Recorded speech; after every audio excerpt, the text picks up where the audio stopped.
4 PM news network में दोस्तों आपका स्वागत है। मैं हूं आपके साथ राशिद ज़हीर।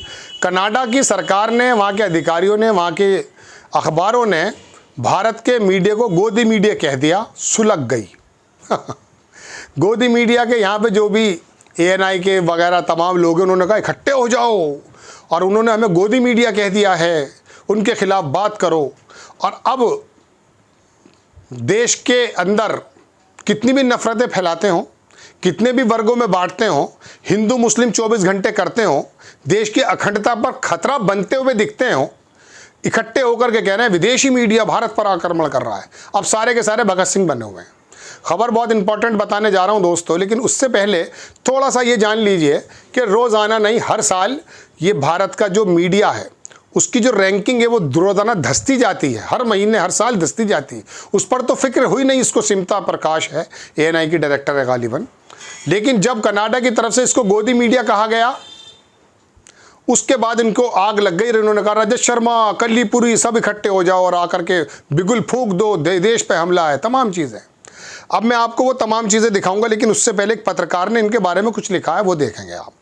उन्होंने लिखा कि दुनिया के 180 देशों में 180 में 159 यानी कि 20-21 से नीचे 159वें स्थान पर धंस चुके भारतीय मीडिया को कनाडा ने गोदी मीडिया कहा है।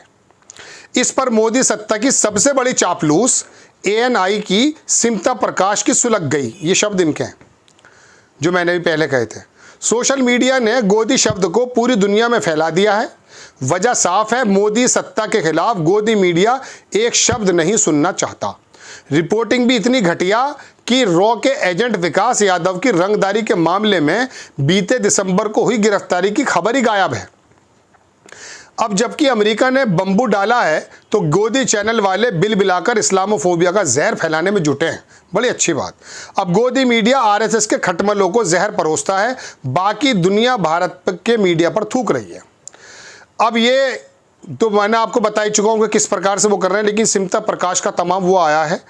ये स्क्रीनशॉट मैं आपकी स्क्रीन पर जो लगा रहा हूँ, उसके नीचे वाला पोजीशन देखें पहले, आप ऊपर के वाला मैं बाद में पढ़ूंगा। इसमें लिखा ऑल्सो NBDCA नेशनल ब्रॉडकास्टिंग वाला जो है, ये इनके संस्था का कह ये रही है कि आपको ज़रूरत है, you need to come defence of Indian media. आपको ज़रूरत है इंडिया मीडिया के डिफेंस करने के लिए।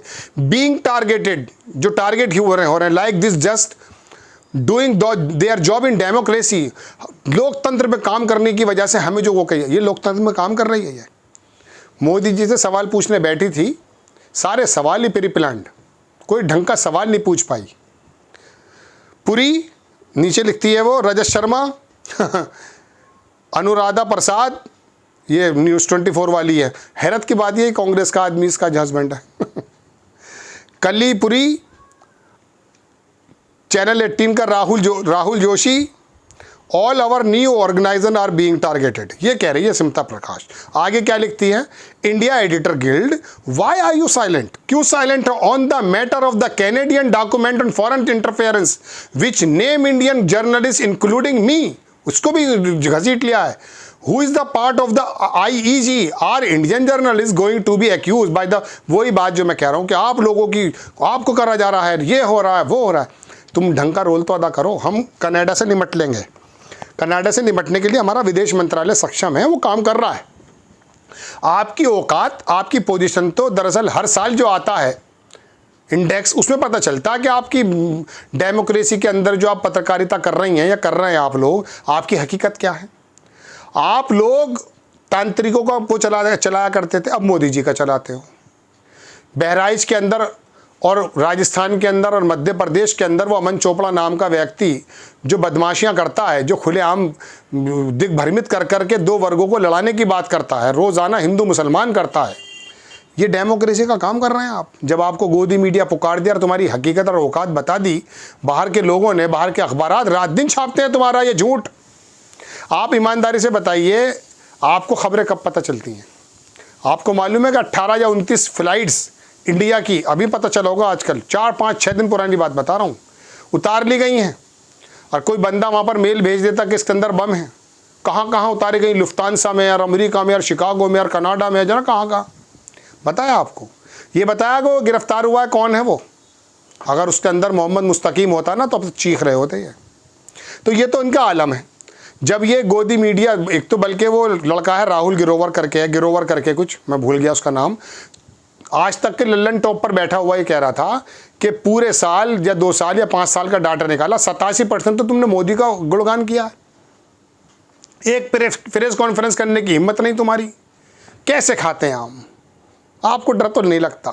आपके अंदर एनर्जी कहाँ से आती है? वो रूबिया का लियाकत बताइए, एनर्जी पूछ रही है मोदी जी की और कह रही मुझे बड़ा टारगेट किया गया, दोबारा जब हुआ मैं कहा फिर पूछूंगी मैं, आपके अंदर एनर्जी कहाँ से आती है? मोदी जी भी इतने ज़्यादा बेचारे, कह सकता हूँ कि थोड़े से अभिभूत हुए, बोले मैं बायोलॉजिकल नहीं हूँ। अब मेरे मन में विश्वास आ गया है कि मैं नॉन बायोलॉजिकल हूँ, ना मुझे किसी ने भेजा है, ना किसी ने मुझे बुलाया है, मुझे तो गंगा माँ ने बोला, सीधा ईश्वर ने भेजा उनको। अब बताइए क्या करें? वजह उसकी है कि आप ही झाड़ पे चढ़ाने का काम करते हैं, ईश्वर बना देते हैं आप। अभी शायद मेरे ख्याल से दशहरा था, पता नहीं अजीबोगरीब क्या हुआ, एक जगह मैं देख रहा था, वो रावण की जगह बना रखा था पुतला उन्होंने। अब चूँकि मोदी जी की तस्वीर हर जगह लगाते हैं, वहाँ भी मोदी जी की लगा दी। देख रहा था मैंने, पता ये पागल हो गए क्या? ये गोदी मीडिया ने लोगों को धार्मिक पशु बना दिया है। और ऐसे ऐसे कारनामे हैं कि अगर इनके ऊपर, वो एक लड़की है, मैं किसी प्रोग्राम में आती है, वो रोज़ाना इनके ऊपर एक प्रोग्राम बनाती है, आप देखा कीजिए, बड़ा इनका, मगर इन्हें शर्म नहीं आती। अच्छा सोचते क्या कि इनको कोई नहीं देखता, यानी कि सोशल मीडिया वालों को कोई नहीं देखता, हमें सब देखते हैं। अरे तुम्हें कोई नहीं देखता भाई, बहुत घटती जा रही है तुम्हारी सर्कुलेशन, सोशल मीडिया पे ही लोगों को देखते हैं। हालांकि ये वहाँ पर भी आ गए हैं। एक बड़ा पत्रकार आया अभी इलेक्शन के दौरान मेरे पास, बोला कि यार वो तुम्हारे यहाँ बिरयानी बनती है भाई, खिलवा देना, हम ज़रा उसके लिए आए हैं। मैं कहा आ जाइए आप। वो आ गए तो मुझसे बोले क्या, कहाँ काम करते हो? मैंने जी बस वैसे ही सोशल मीडिया पे। ये क्या है? अब मैं उससे सोचने लगा कि तेरे तो व्यूज़ आते हैं 1000-1500, हमारे व्यूज़ आते हैं लाखों। तब मैंने जी बस छोटा सा चैनल है, हम तो वहाँ काम करते हैं। पता सब है उसको, लेकिन मानने को तैयार नहीं है। तो बहरहाल मैं इस बात पर आ रहा हूँ कि जब दुनिया के अंदर डंके बज रहे हैं ना, तुम्हारी बदनामियों के, तुम्हारे जहालत के, तुम्हारे प्रोपेगेंडे के, उस वक्त इकट्ठे हो करके अभियान चलाने की कोशिश कर रही हूँ तमाम बागड़ बिल्लों को इकट्ठा करके, जो कि एक आदमी कहता मैं 37 बरस से पत्रकारिता कर रहा हूँ, अदालत चलाता कोई करके, वो तो वाकई देखा करते थे उसे बचपन में हम।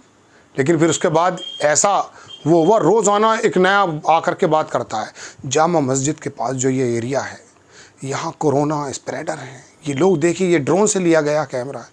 अरे भैया तू चुप हो जा, चुप हो जा, तू चुप हो जा भाई, 37 साल से कर रहा पत्रकारिता, चुप हो जा। बस मेरी हाथ जोड़ दे तेरी ये कि तू चुप हो जा, और मैडम तुम भी चुप हो जाओ। आपको खबर कैसी लगी अपनी राय कमेंट्स बॉक्स में ज़रूर दीजिए। चैनल को सब्सक्राइब कीजिए, शेयर कीजिए। नेक्स्ट टाइम मैं किसी खबर के साथ हाजिर होता हूँ। जय हिंद।